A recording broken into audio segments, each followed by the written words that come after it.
my name is Issy and I'm a tutor on Cambly, and today you'll be learning all about subject complement gerunds. Let's start off by reminding ourselves what a gerund is.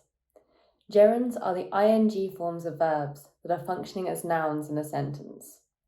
They show an action or a state of being.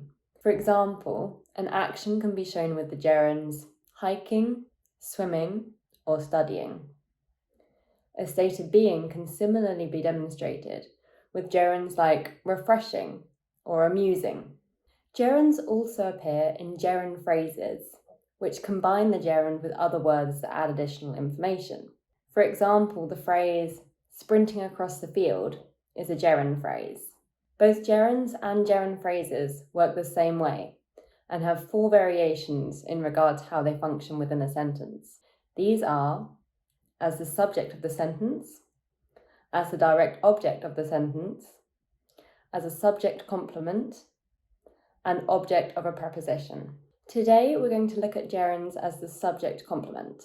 Subject complements are words or phrases that rename the subject of the sentence or describe it with more details.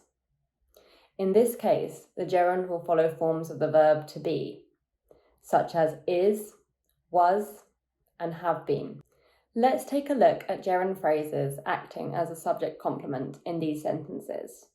John's activity he likes the most is playing football. My goal for the weekend is baking a birthday cake. The most challenging part of the workout has been running uphill. Can you spot the gerund phrases?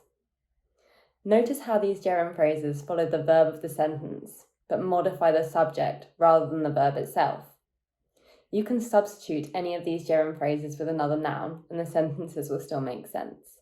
Now let's have a look at some specific examples on when using a gerund as a subject complement in a sentence is really useful.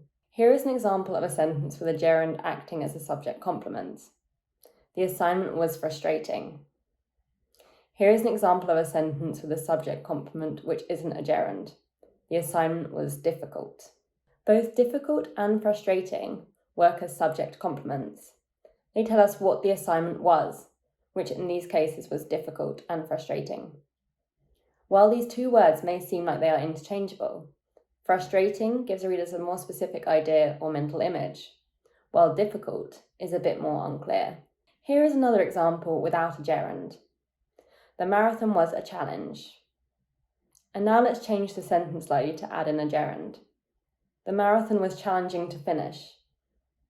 Here we replaced a challenge with its gerund phrase equivalent as the subject complement of the sentence.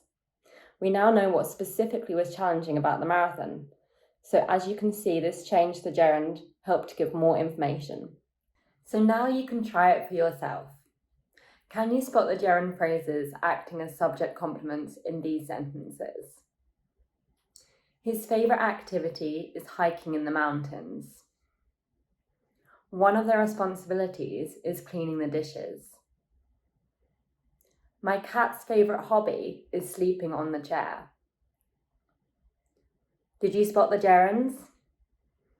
The gerund phrases were hiking in the mountains, cleaning the dishes, sleeping on the chair.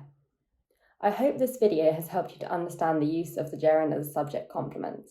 For those of you who are unfamiliar with Cambly, Cambly gives you instant access to friendly native English speakers. You can take English lessons anytime, anywhere, right from your phone or computer. Schedule your next lesson with me using the link below. Thank you so much for watching. Bye!